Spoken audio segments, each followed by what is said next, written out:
1, 2. All right. Like Paul Newman in The Color of Money. I'm back. Did not expect to be, at least not so soon. But as many of you are well aware by now, it is kind of the 25th hour of this Super Ego Kickstarter campaign. So I wanted to make sure that I'm doing as much as I can to get the word out, even here towards the end, and provide kind of a cool, supplemental experience to this whole campaign.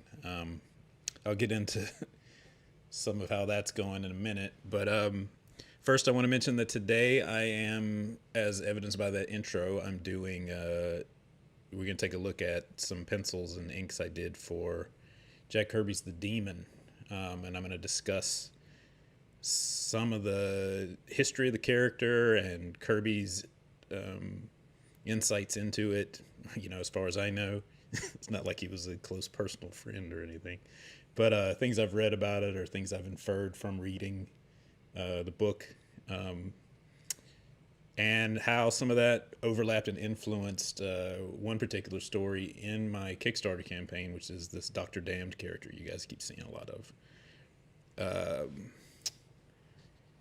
But first, I want to do my usual Ron Popeil and go through some of the stuff that's available in Super Ego. Let you guys know that there are hours left. It ends at 12 p.m. noon Eastern today, which is September 11th. What a joyful day. For everyone involved, no matter where you land on the political spectrum.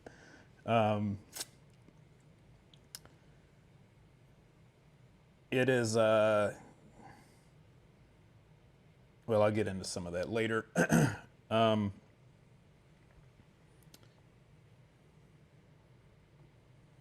So this is Super Ego.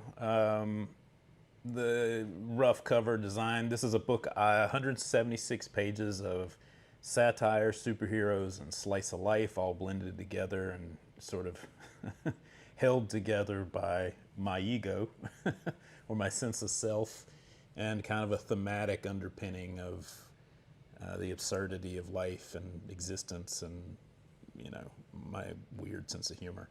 I did everything on this comic, start to finish. Wrote, drew, inked, colored, designed, everything but squeezed the ink out of the squid, I like to say. But again, this book is presently on Kickstarter. It's going to end at noon.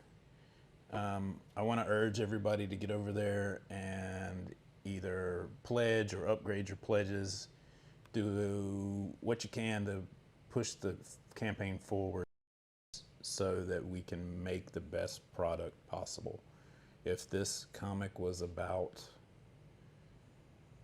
just making comics, I have a forum to do that on the internet.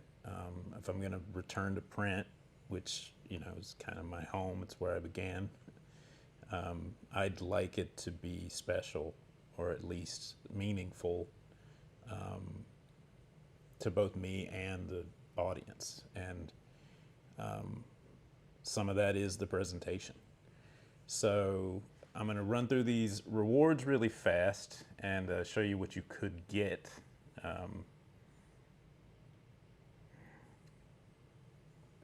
Again, last chance stretch goals. We have unlocked the $36,000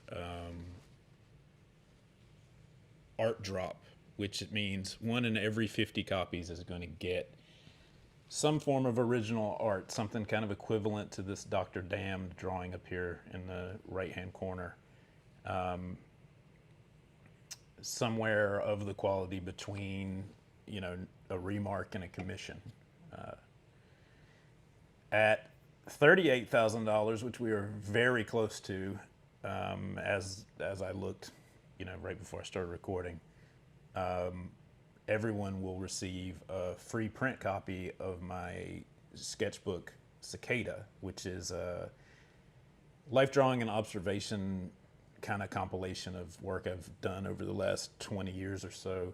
It's all the push-ups and run-up hills, and as a football coach used to say, it's why you lift all them weights, is to this is stuff I did to make sure that I could play the best on Sunday.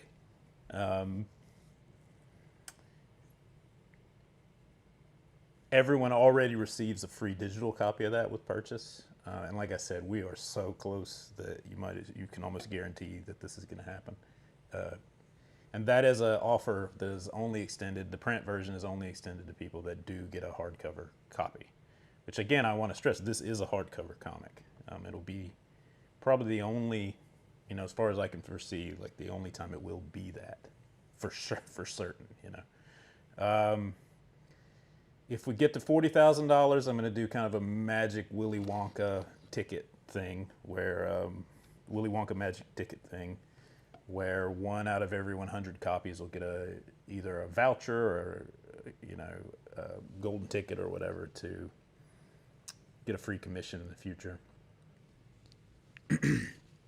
If we reach $44,000, I'm going to do some major book upgrades, which likely would include a new sketchbook section, about 8 to 16 pages of that, spot gloss cover, it's just some things to shine it up, make it the best presentation possible. Possibly spells and incantations to get revenge on your enemies. If I seem a little less tired than I did yesterday, rest assured that is not the case. I'm pretty exhausted. But yesterday was particularly harrowing in terms of this live stream stuff. But I think I've figured out a lot of things. Again, like live-ish stream is a better way of putting it. It's just too much to juggle to do live, but I should be sitting in on this at the very least. But yeah, before I get into the demon and how it relates to Dr. Damned and everything, I would like to just take a moment and say thank you. I don't want to ever take for granted the fact that I have an audience, and in 2025, one that has shown up for me in a way that really means more than I could ever say in a rambly early morning self-recording.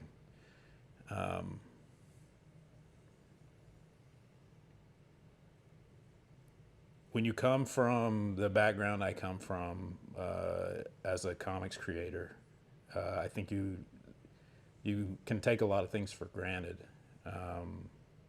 You kind of become desensitized to what it takes to put the work on the shelf every month, or what it means to have that space. And I tried to never take that for granted, but I think at times it just is human nature to kind of expect more than appreciate. And if there's anything like making this comic and the experience that led to it and doing this campaign has taught me or reinforced for me, it's that I really do want to appreciate, and not, above all, appreciate you, appreciate comics, appreciate the ability and the time I have to make things here on this earth. I know that these might seem just like silly, or self-inflated kind of comics. But to me, they're risky, and they involve a lot of personal, my feelings and my thoughts, and, and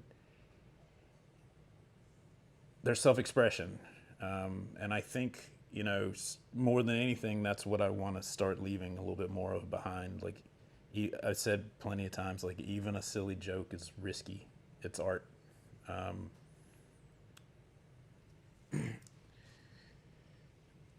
I mean, I said it yesterday. There's a lot of people out there who haven't had the privilege of 20 years of a comics career where they got to learn how to do all this stuff. Even with all that to draw from, this was difficult. It's been very fun, but it's also been difficult. And there's people out there every day, like scraping together to put their dreams on paper and doing exactly what I've done the last couple of days, which is fall flat on their face for everybody to see, only to have to pick themselves up and do it all over again. And so again, like, as much as this campaign has reinforced my appreciation of the audience that's still there for my work, it also gives me an appreciation for the people that make this kind of stuff every day. Y'all are my kind of weirdos. Yeah, again, I just want to say thank you. The money's nice. I want to have T-Rex eggs in the fridge and suede bathtubs and, you know, whiskey covered water slides, but like everybody else. But more than anything, it's just a means to build things, you know, to make things, to make art. And you guys are helping me do that, and I promise you that I'm going to give it my best every time, you know, you open a comic that has my name on it. So, yeah, thanks a lot. All right. All right. The first thing I want to do before we dive into the demon is I want to show a little bit about the character. These, you know, I make these from time to time. I make these draw videos that have histories of these characters. A lot of times they're supposed to be a little subversive and show sort of like, you know, who these people are and what they were, and, you know, remind people that there were human beings that made these characters. And during the pandemic, I got really into Jack Kirby. You know, more so than I already was, and did a lot of digging about his history and his relationship to his characters, and the demon has always been a favorite. So let me show you this real quick video, and then we'll dive into the live drawing part, and I'll blabber more about all things Etrigan. I should have made that rhyme. In the early 1970s, writer-artist Jack Kirby left Stan Lee, Marvel Comics, and New York City for new homes in Southern California and at DC Comics. But his ambitions to revitalize and reinvent comics were being met with mixed results. Risky new plans that were not being helped by some of the new DC marketing strategy. But as comics scrambled to capitalize on the massive resurgence in the genre of horror, DC brass realized they already had a monster expert on staff. Reaching back for the dark mythologies of old Europe that had once fascinated him, Kirby presented DC Jason Blood, a noble knight of Camelot, summoned and bound to the evil of the demon Etrigan by the wizard Merlin. Flinging his tale forward, Kirby unleashed the now immortal pair on modern-day Gotham City, where they battle to stop horrors and evils of all manner while wrestling for control over one another. But though his work on the title is as inventive and bombastic as ever, Kirby was not exactly comfortable with contemporary horror. Opting for the darkness and lore of the medieval, he bends and borrows from Arthurian legend and more. A big fan of Hal Foster, it seems pretty clear that he lifted Etrigan's look from this Prince Valiant newspaper strip. In it, Valiant comes up with an insane plan to wear a dead fucking goose as a mask in order to pose as a demon and scare some jerk to death. But perhaps what makes the demon most compelling is that it is another excellent vehicle for Kirby's fascination with human duality, dichotomy, and complexity. Blood and Etrigan are each capable of a pious nobility and savage duplicity, roles that reverse and conflict, and at times reach a tenuous but necessary balance. In fact, by the time the demon showed up in Alan Moore's Swamp Thing saga, Blood and Etrigan's toxic entanglement had grown vastly more complex. But as rich as Alan Moore's notions of the demon are, in the demonic rap game, no one spit hellfire like Jack Kirby.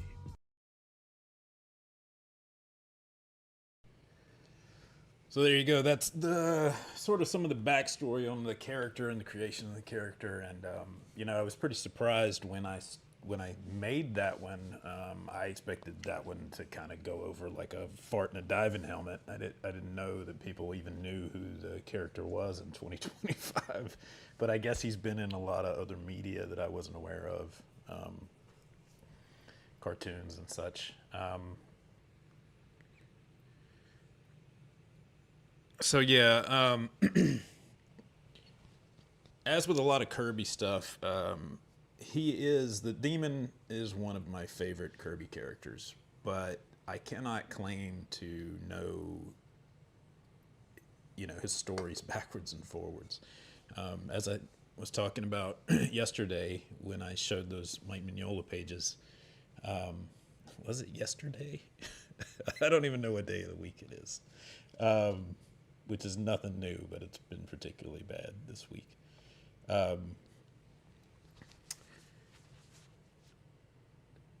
The Cosmic Odyssey, which is a sort of trippy, weird Jim Starlin, Mike Mignola comic from the 80s that was a bit like a crossover in a prestige format. And it was kind of a celebration of all things cosmic at DC and all things Kirby in a way. Was one of my first big introductions to this character.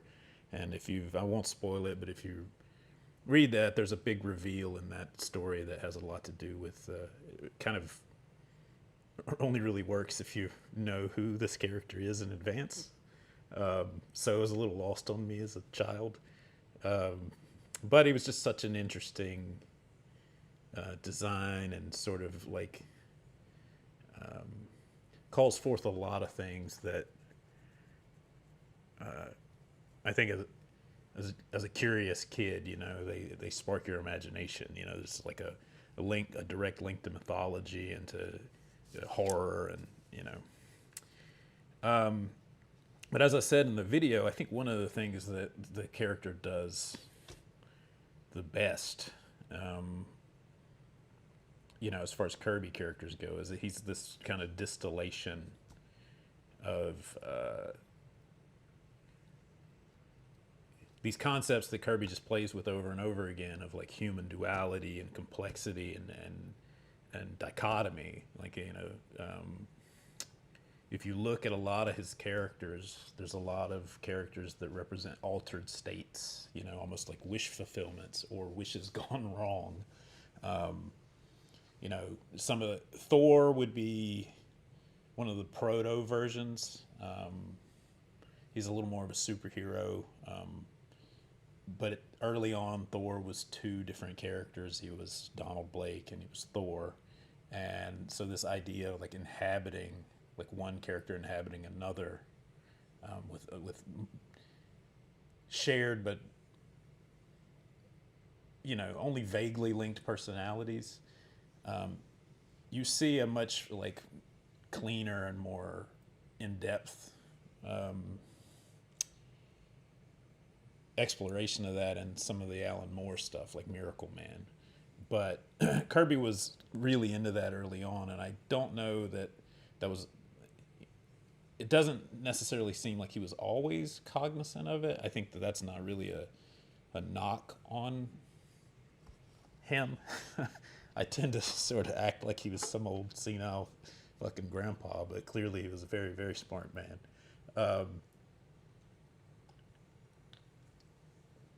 He's not Abe Simpson.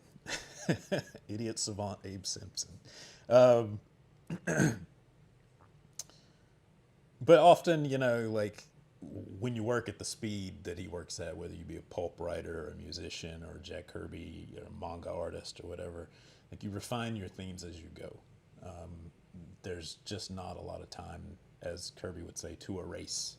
So a lot of these characters would, take a similar premise and spin them in an interesting way. So Captain America being a very obvious, like, wish fulfillment inversion of the Ubermensch. You start as a skinny, scrawny wimp and you become like, the all-American hero. Thor, it's a more literal duality of like two characters changing and swapping places. The Thing and Cap being related in duality in the sense of like this body transformation, but whereas like Captain America is the positive, you know, like you get the wish granted. The Thing is a little more like you've been cursed, like you've been turned into a monster. Obviously, he did that in the Hulk also, but his stuff on the Hulk tends to, you know, he kind of dipped out on the Hulk pretty quickly. Even though I think he is probably the, you know, driving force behind the like conception of that idea.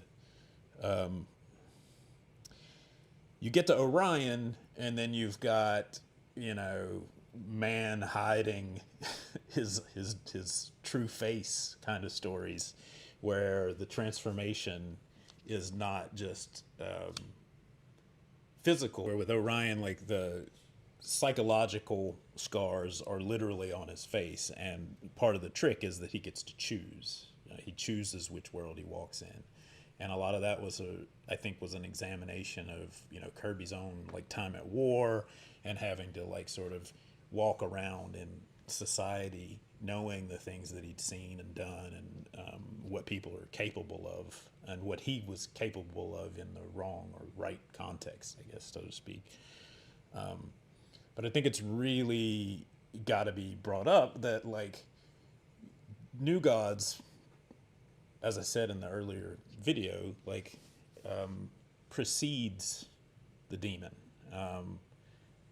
He had left Marvel and gone over to DC to do sort of like all his ambitious takes about comics, all the things that he wanted to see superheroes and comic books become. You know, he wanted to push things like New Gods to be graphic novels. He was really inspired by Lord of the Rings and wanted to make books that could sit on shelves for decades for people to read.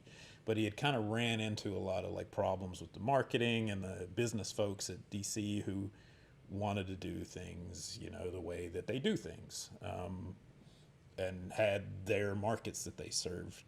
And so, as I say earlier, like horror stuff was having a resurgence in the late 70s, mid 70s, and everybody and their mama was trying to figure out how to do Blade the Vampire Hunter, you know. Even Marvel didn't know that Blade the Vampire Hunter was dope. But they, you know, I think maybe it was I mean, this is editorial or like speculation, but like, you know, you've got him under contract. He's created a ton of monsters. It seems like a no-brainer to ask him to do this, to tackle this. And so as a result, like that coincides with New Gods being canceled. So like all his hopes and dreams, you know, comics will break your heart, kid. Like he gets kind of his heart stomped on, but has to get up and still go to work. And I think some of the things that he's trying to work out with Orion get transferred to the Demon. Whereas like Orion is kind of like, you know, he's a space god and stuff, but he is a mythological representation of like what people go through at war or what people can do to one another. And I think the Demon is kind of like a similar idea, but linked to mythology and to religion and to like this like part of ourselves that maybe we've like repressed or hidden deep within. This even though there is a physical transformation that happens with like a Dr. Jekyll, Mr. Hyde, Hulk thing that happens with the Demon, he's more adversarial. He's kind of like a mischief maker. You don't know what the fuck you're gonna get when he comes out of the Jack in the Box. So yeah, one of the things people talk about in reference to this series in particular is Kirby's crazy splash pages. It's almost like he would do these things just to have fun. And double page splashes, I mean, which seems like a pretty indulgent use of space for people in 2025, I think.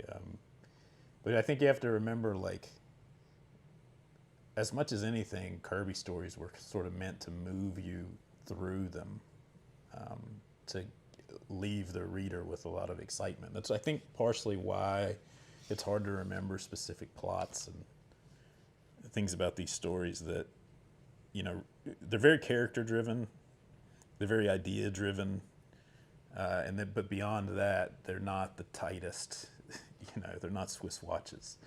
And I think that's kind of the power of them to some degree, and it's why they've been malleable and able to be redefined, like, over time. There's a lot of space for other people to fill. But this one in particular has always been a favorite of mine.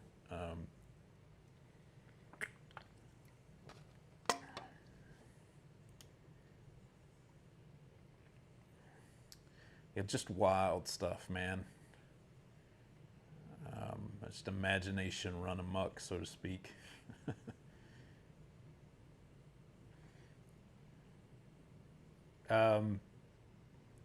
As I said in the video, he wasn't particularly, like, adept at horror, so a lot of this stuff ends up being almost like proto Hellboy, which is like, you know, superhero versus monsters.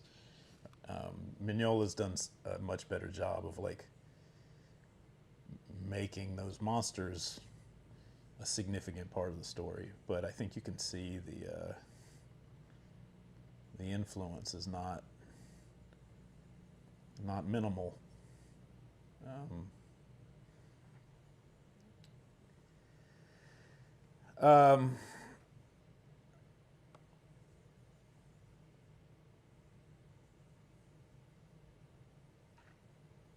You know, I've read and I've it's occurred to me also that, like, in Kirby's world, like, physics and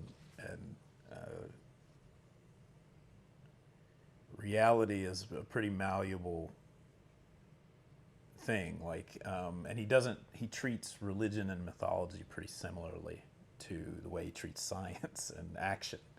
You know, everything is an idea. Mjolnir has no more in common with the hammer from the actual Norse mythology than, like, the devil does with his devil would have with anything in the Bible, you know. And I find that a pretty inspiring, kind of liberating thought, you know, especially as a comics creator. It's, you know, the idea that you can treat very serious things that people take very seriously, and there's almost like a satirization of those ideas, you know, unintentional satirization of those ideas. And I'm not trying to, you know, like, get into his head. I know he was supposedly, you know, by all accounts, a very powerfully spiritual person. This spread is a pretty famous one. I don't know if it shows up that well on the screen there, but again, like I said last time, I really enjoy Kirby in black and white pencil. I think it's like his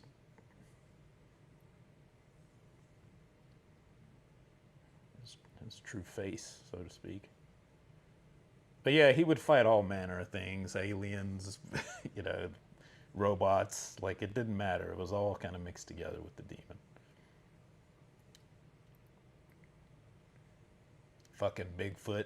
You telling me I'm not gonna like a demon fighting a Bigfoot? Like, get the fuck out of here. Is there like a Bigfoot hell?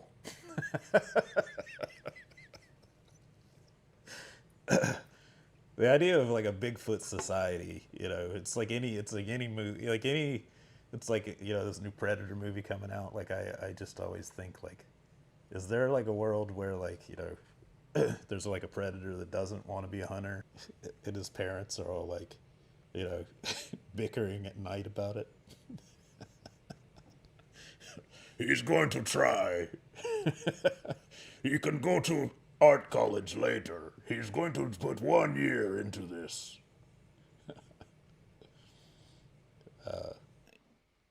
Yeah, I think Kirby's clearly and this character in particular, have always been a thing that kind of sat in the back of my mind as an influence.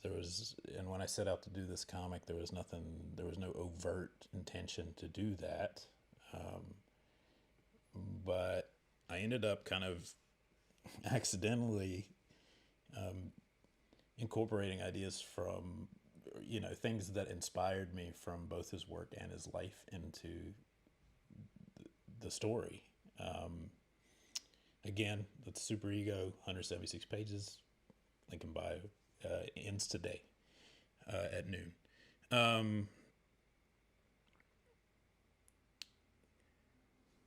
Dr. Dam's a character that is kind of, I think there's overt allusions to Doctor Doom, to Hellboy, to the Demon.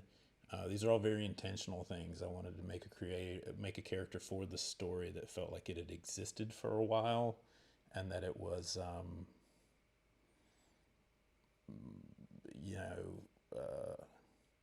capable of inhabiting like a lot of different spaces.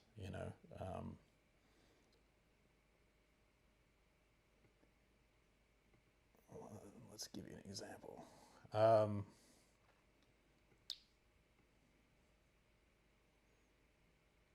Again, I think those influences are obvious. They're intentional.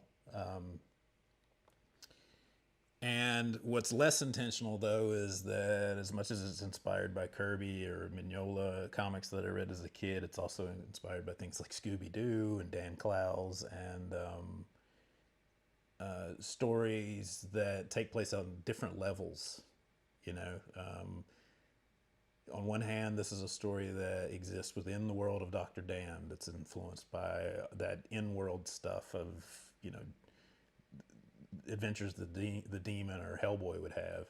It's also influenced by the adaptations of that kind of stuff, the Saturday morning cartoons that might might come about as a result, and how they would bleed back and forth with things like something like Scooby-Doo, or an animated Fantastic Four cartoon or something. Dr. Dam is a character that is published by a company called Highmark Comics. And within the world of Highmark, there's a whole cast of characters that work on those comics and have stories of their own. And a lot of those stories are inspired by my own personal experience, but also like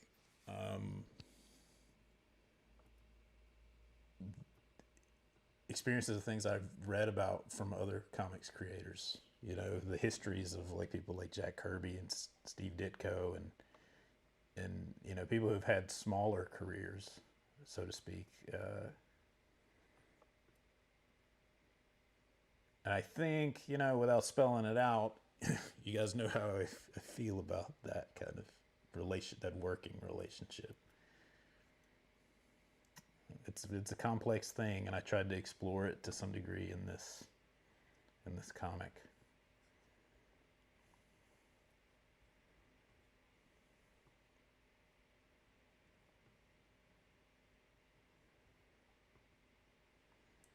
So yeah, it's a significant part of Super Ego. It's about 20 plus pages of the comic, or of the collection.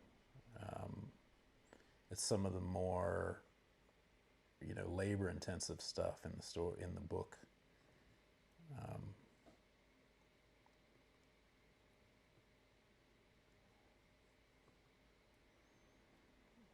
And as I am wont to do, Marvel Handbook was one of my biggest influences as a kid. So any chance I can get to sort of like organically flesh out these worlds using material like this, I'm gonna do it.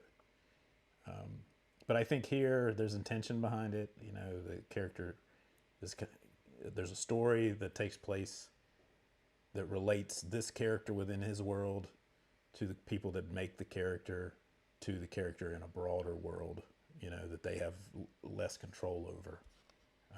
It all sort of bleeds together much in a similar way that the book that I'm making blends a lot of different things together. You know, as I said, satire, superheroes, and slice of life. I think there's no better example of that than this story.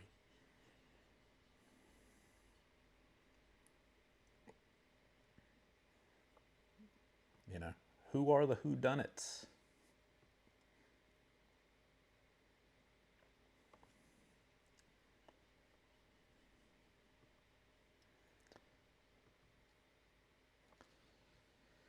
So yeah, that is sort of how the demon relates to some of the work that I've been doing lately. Some of the things that have been on my mind. This piece, you know, started as something for a draw video, but was also drawn because I enjoy Kirby's work and I wanted to, you know, have some fun drawing the character. There's a number of these kinds of drawings still available in the reward tiers. They're under the dealer's choice stuff. There are, and I can't emphasize this enough, but there are a few commissions left. And if you want a commission from me, this is how to do it. It's not normal that I take them on. Making comics is kind of where I try to put most of my creative energy when it comes to drawing. I don't usually allocate a lot of resources to doing this kind of stuff anymore. So if you want me to draw something specific, that's a good way to get me to do it. It's the commission tier of the rewards.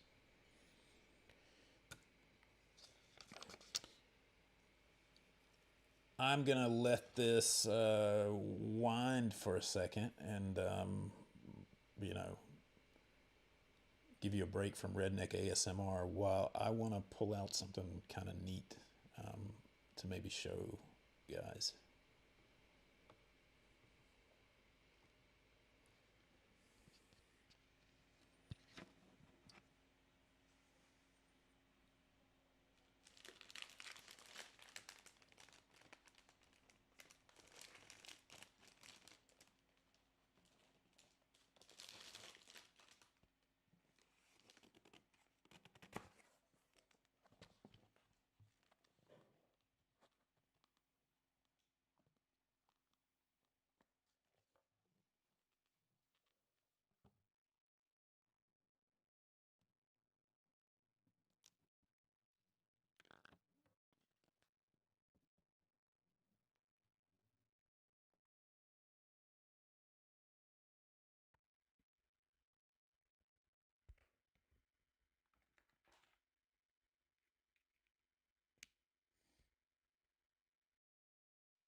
So I am not a big comics collector, so to speak. I don't own a bunch of comics anymore. You know, not in single issues, but this is a pretty near and dear thing to my heart. Shelton Drum over at Heroes Aren't Hard to Find helped me track all these down. I think this is the original run of the Demon. I think it's every issue. You know, I just think it's I'm not they're in fairly good shape for as old as they are, but that's, and I think there's a lot of collectors out there that would kill me for handling these comics this way. But it's just a neat thing to have in my possession. I've got this and I think the whole run of New Gods. And I feel like it's just kind of like you got to have some shit like this in your house, man. You just have to have access to it even if you never really use it. You got to have this shit to put in your pipe and smoke.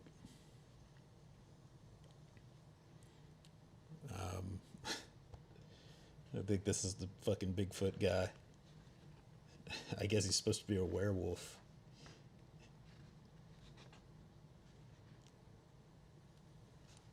Monkey Wolf. Night of the Monkey Wolf.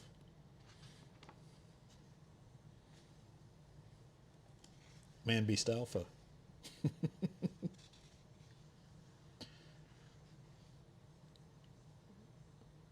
Yeah, I think there's something that's kind of lacking in comics, nowadays is just monster fights. This is a good title for a book.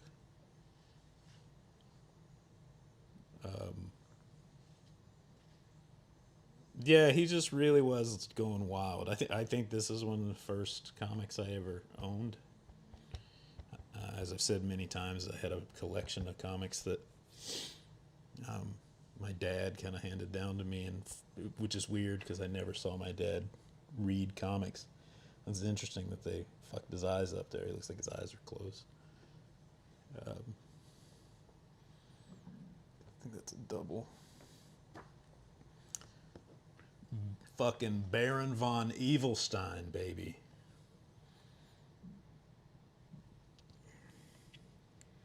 First I thought that said Terror in the Motor City Demon. That's another good title. I'm batting 1,000 today. These are all trademark, copyright Jason Latour, by the way.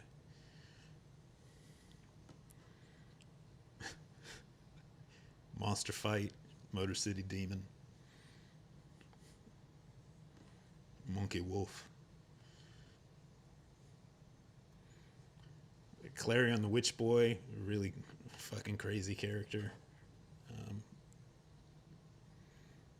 Grant Morrison did a lot of fun things with. Showed up in Batman the Animated Series too, I think.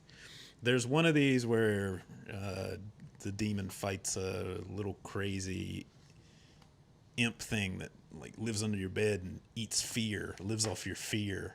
And it's a little white monster, and it has a really significant appearance in Alan Moore's Swamp Thing. It kind of ties the two characters together. It was a lot of fun to find that connection.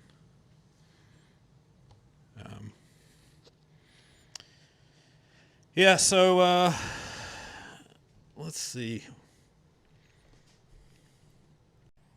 Yeah, one last walkthrough before I get out of here to go be annoying on social media for the last couple hours. Again, last chance to stretch goals. Campaign ends at noon today. We unlock all these things. You guys are going to get a really rad package. Rad package. Another awesome title. Killing it today.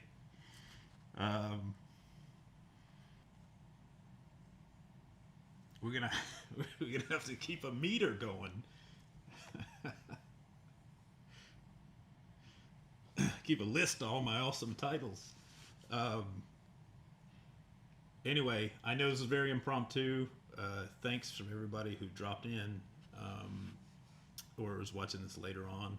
If you stuck with me this far, I'll be back soon for a little discussion, unpack, how it was to get this far into the Kickstarter, like some of the things maybe I've learned. I've got plenty of drawing videos that I can go through now as a result of having worked on all this original art to supplement this Kickstarter. Again, spread the word last minute. Really appreciate you guys. Talk to you soon.